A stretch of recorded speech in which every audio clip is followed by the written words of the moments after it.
শিবির মনে সবাই কামড়াইছে।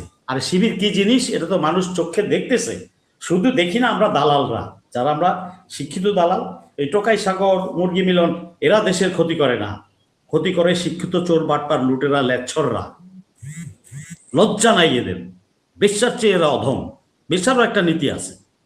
আন্দর বান্দর কেউ জাতিকে আর বিভক্ত করার চেষ্টা করবেন না, সাবধান। এবং এক জাতি এক দেশ, আমরা সামনের দিকে এগিয়ে যেতে চাই। ভোটাভুটি করবেন, যে পারবেন পারবেন, বাট জাতীয় ইস্যুগুলোতে জনগণের স্বার্থে কোনো বিভক্তি চাই না কোনো দল। হ্যাঁ, এটা ঠিক। ধর্ষণের 100 সেঞ্চুরি করলো, র্যাগিং ডে হলো, র্যাগ ডে হলো, জাহাঙ্গীরনগর ইউনিভার্সিটিতে কত না কেলেঙ্কারি হয়েছে 16 বছরে। এটা পেপার ঘাটলেও তো মনে হয় কয়েক হাজার পেজ হয়ে যাবে। অতএব এগুলো আমাদের খেয়াল রাখা উচিত মাথায়। আর এই যে আরেকটা হচ্ছে যে আর কোনো চেতনা, এই 71 এসব বিষয়ের পিছন থেকে টেনে আনা উচিত না, কারণ এগুলা জনগণও ত্যক্ত বিরক্ত হয়ে গেছে। আর নাখান্দা, অযোগ্য, অদক্ষ, চোর বাটপা, লুটেরা, ধর্ষক, এরাই কিন্তু এই চেতনা বিক্রি করে খায়। বারবার ওই 71টাই না আনে, বারবার। আরে ভাই, 71কে কে অস্বীকার করছে? কেউ অস্বীকার করে নেই। 71 আমার হৃদয়ে আছে, থাকবে। আমরা স্বাধীনতা পেয়েছি, এটা আমাদের গর্বের বিষয়, মুক্তিযুদ্ধ। ভারত যদিও তাদের সাথে তাদের যুদ্ধ বানায় ফেলাইছে, এটাকে বাটপাড়ি করছে, ওইখানে প্রতারণা করছে বাংলাদেশকে, তখনই তো অঙ্গরাজ্য বানায় ফেলাইছে। এত লম্বা ইতিহাসে যাওয়া যাবে না। বাট আমরা আর জাতিকে বিভক্ত দেখতে চাই না। বিভক্তিকরণ যেই করবে, প্রতিটা রাজনৈতিক দলের খেয়াল রাখতে হবে, আগে দেশ, আগে দেশ, আগে দেশ। বাইরের কেউ যদি আমাকে প্ররোচনা দেয়, দেখো বিএনপি এটা করছে, দেখো জামাত ওইটা করছে, তখনই বুঝতে হবে এরা আমাদের নিজেদের মধ্যে কদর লাগাতে চাচ্ছে। এই শিক্ষাটা প্রতিটা রাজনৈতিক দল যারা আগামীতেও রাজনীতি করবেন, তাদের এই শিক্ষাটা এখন থেকে আল্লাহর রাস্তে নিয়ে নেন। আর যদি নিতে না পারেন, তাহলে সরি, মানুষ যা করার তাই করবে। আচ্ছা, তো অতএব জাতি বিভক্তি আর চাই না, কোনো টকশো ব্যক্তিত্বের কাছ থেকেও চাই না, চাই না, কোনো আবাল বৃদ্ধ বনিতা কারো কাছ থেকে চাই না। No more. মানুষ তো জুতা মারবেই, আবার আমিও ফেরদৌস আজিজ গিয়ে জুতা মারবো, নো ডাউট ইন ইট। মোসাফির সাক্ষী থাকুন, পাটোয়ার ভাই সাক্ষী থাকেন, আমিও মারবো জুতা। জাতিকে বিভক্ত বহুত করেছেন, 54 বছর বহুত হয়েছে, নো মোর। মানুষ কিভাবে গালি দেয় এদেরকে জানেন না। মাঠে ঘাটে তো আমরা যাই না, সবাই জানে না। মানুষ যদি জানতো আর শুনতো, তাহলে হয়তো এরকম করতো না। আপনার 71কে কে নিয়ে গেছে? খালি দিন নাই রাত নেই 71 71 71। সবকিছুর একটা লিমিট থাকা উচিত। তারেক সাহেব সংবাদ সম্মেলন করেছেন, ফাইন। মতিউর রহমান কেন গেলেন?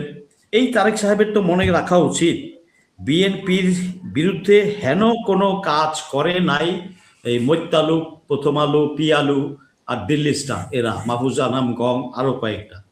হেন কি না করছে? শুধু বিএনপিকেই করে নাই, তসতস করে নাই, বিএনপিরই ক্ষতি করে নাই, তারপর পুরা জাতিকে সাফার করাইছে। ডু ইউ থিঙ্ক আপনি ভুলে গেলে, তারেক সাহেব আপনি ভুলে গেলে পুরো জাতি ভুলে যাবে এদের কথা? আর ওই যে প্রথম আলোর অফিসে আগুন লাগাইছে না করেছে, ওরা নিজেরা লাগাই দিয়ে ইয়ে করছে। আগুন কালচারটা কার? আগুন কালচারটা তো আওয়ামী লীগের। বিএনপিও আগুন সন্ত্রাস না, জামাত তো আগুনের ধারে কাছে যায় না, পারলে গিয়ে নিবায়। বললেই তো হলো না যে কেউ লাগাইছে, মব লাগাইছে, স্টুডেন্ট মব লাগাইছে প্রথম আলো। এটা প্ল্যান, এটা প্ল্যান। সঠিক তদন্ত হলে বের হয়ে আসবে, ওরাই করছে এটা করে, একটা ইয়ে তুলতে চাইছে, নিজের অস্তিত্বের প্রশ্ন। আর এই সরকার আসার পরে কেন প্রথম আলো আর ডেইলি স্টারকে আইনের আওতায় আনে নাই, এই সরকারকে সেটা জবাব দিতে হবে। কি না করছে, কি হেন কোনো কাজ নাই যেটা করেনি। হাসিনার প্রতিটা অপরাধ কর্মের সাথে এই দুইটা পত্রিকা জড়িত, এটা কে না জানে? একটা দোকানদারও জানে, আর আমরা শিক্ষিত লোক হয়ে জানি না। আমার এক বুড়া সিনিয়র, আমি নামটা বললাম না, তার ল্যাংটা করতে চাই না, যদি কোনোদিন দরকার পড়ে তার ল্যাংটা কইরা আমি মানে খুব আবার সম্মানও দিয়ে দেবো, চা পান সিগারেট যা খাইতে চা খাওয়া দেবো, ল্যাংটা করে ছাড়বো। সে একদিন বলছে প্রথম আলো কি করছে, look at him, is a bloody বুড়া খাটাস, একটা মুক্তিযোদ্ধা, সে প্রশ্ন করতেছে। এই জমানায় মোসাফিজ পরে আলাদা কোশ্চেন করো, I will tell you the name. এই জমানায় বলতেছে look at him, look at that bloody old hack, freedom fighter. Patwari ভাই আমার বাহিনীর, আমি কারোর ছাইরা কথা বলি না, আমার বাহিনীর। সে জানে না, হারাম খাচ্ছে, শালা হারাম খাচ্ছে। হাসিনার সময় সব সুবিধা নিছে। ওকে, নেক্সট 5ই আগস্টের পরে ভার্সিটি গুলাতে মানে শিবির মনে সবাই কামড়াইছে।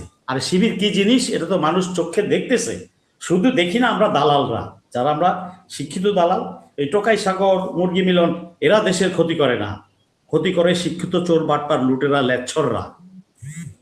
লজ্জা নাই এদের, বেশ্যার চেয়ে এরা অধম, বেশ্যারও একটা নীতি আছে।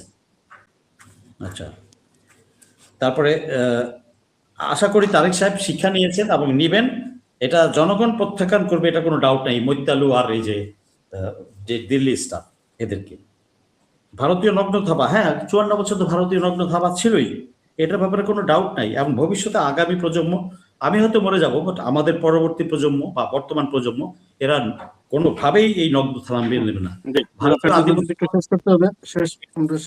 আচ্ছা জি, আমি এইটা করে দিচ্ছি। পার্শ্ববর্তী রাষ্ট্রকে সাথে আমাদের নর্মাল সম্পর্ক, তো নর্মাল ডিপ্লোমেসি নর্মাল।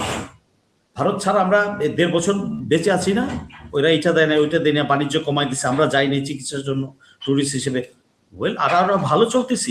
এবং ভারতের সাথে যেদিন থেকে সম্পর্ক টোটাল লেনদেন, নর্মাল ডিপ্লোমেসি থাকবে, টোটাল লেনদেন যেদিন থেকে স্টপ করবে, জেনে রাখেন বাংলাদেশ ডাবল স্পিডে এগিয়ে যাবে, উন্নত হবে। আচ্ছা, এরপরে আপনি আপনার সেকেন্ড যে কোশ্চেনটা আসছে সেটা, সরি একটু মনে করান, কি যেন বলেছিলেন সেকেন্ডটা, যেটা বলেছিলেন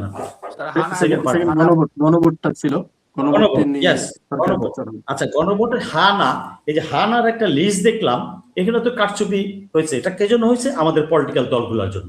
এখানে জুলাই যোদ্ধাদের আইনি সুরক্ষার বিষয়টা, এই যে 7-8টা পয়েন্ট আছে, এটা ইনক্লুড নাই কেন? সংবিধানের কোন জায়গায় ইনক্লুড করবে এটা নাই কেন? নতুন সংবিধান করবে এটা নাই কেন? এখানে থাকা উচিত ছিল। আমি একজনকে কোশ্চেন করলাম, সে বললো এটা তো দলগুলা খেয়ে দিছে। তারপরে বুঝতে পারতেছে দলগুলার ইচ্ছা নেই।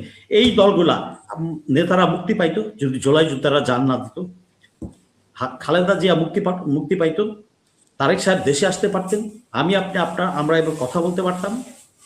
তাহলে কতটা অকৃতজ্ঞ পলিটিক্যাল দলগুলা, কতটা অকৃত প্রত্যেকটা দল, বিএনপি, জামাত, অন্যান্য যত ডান বাম মধ্যে ঠেং যা যা আছে সবগুলা কতটা অকৃতজ্ঞ, যে মানুষের রক্তের, জুলাই যোদ্ধাদের রক্তের উপর পাড়া দিয়া খাড়ার উপর বেইমানি, নগদে বেইমানি করতেছে এরা, বাকিতে না। বাকিতে গুলো ঠিক আছে, ভবিষ্যতে সংশোধন হবে, নগদে বেইমানি করে ফেলাইছে ভাই।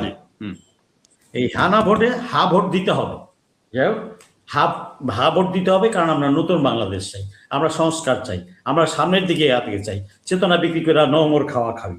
আমরা সামনে যদি যেতে হয়, ভারতীয় আধিপত্যবাদ যদি আমাদেরকে চিরতরে বন্ধ করে দিতে হয়, তাহলে অবশ্যই জাতিকে হা ভোট দিতে হবে, যাতে আমরা সামনের দিকে আগাতে পারি। এবং যেই সরকার গঠন করবেন, বিএনপি করুক, জামাত করুক, আবার কেউ কেউ ঠিক মেয়েরা জামাতকে গামাত বলে, তো যাই বলুক, যে যাই বলেন, আমরা চাই মানে এক জাতি, বিভক্ত জাতি আর চাই না। কোনো আন্দর বান্দর কেউ জাতিকে আর বিভক্ত করার চেষ্টা করবেন না, সাবধান। এবং এক জাতি এক দেশ, আমরা সামনের দিকে এগিয়ে যেতে চাই। ভোটাভুটি করবেন, যে পারবেন, বাট জাতীয় ইস্যুগুলাতে জনগণের স্বার্থে কোনো বিভক্তি চাই না, কোনো দলগুলাকে, সব এক থাকতে হবে। এবং হ্যাঁ ভোট এটা সরকারের উচিত প্রচার করাকে, আপনি বলেছেন সরকারের উচিত, যেটা নতুন বিষয়, এটা সরকারের খরচে উচিত জনগণের কাছে এটা অনেকটা, যারা গ্রামে গঞ্জে বিভিন্ন জায়গায় আছেন, যারা একটু কম শিক্ষিত বা তাদেরকে এটা বোঝাইতে হবে, প্রচারটা করা, ব্যাখ্যাটা করা, বিভিন্ন টেলিভিশন অনুষ্ঠান বা অন্যান্য মিডিয়ার মাধ্যমে বা সেমিনার করা, বা বিভিন্ন জেলা শহরে, উপজেলা শহরে। শেষ করতে হবে। এটার পক্ষ থেকে ইসি এই দায়িত্বটা পালন করতে পারে, ইসি বা সমন্বয় করে বিভিন্ন প্রতিষ্ঠান এটা পালন করতে পারে, এটা সরকারের দায়িত্ব আমি মনে করি। জি, ধন্যবাদ। এখানে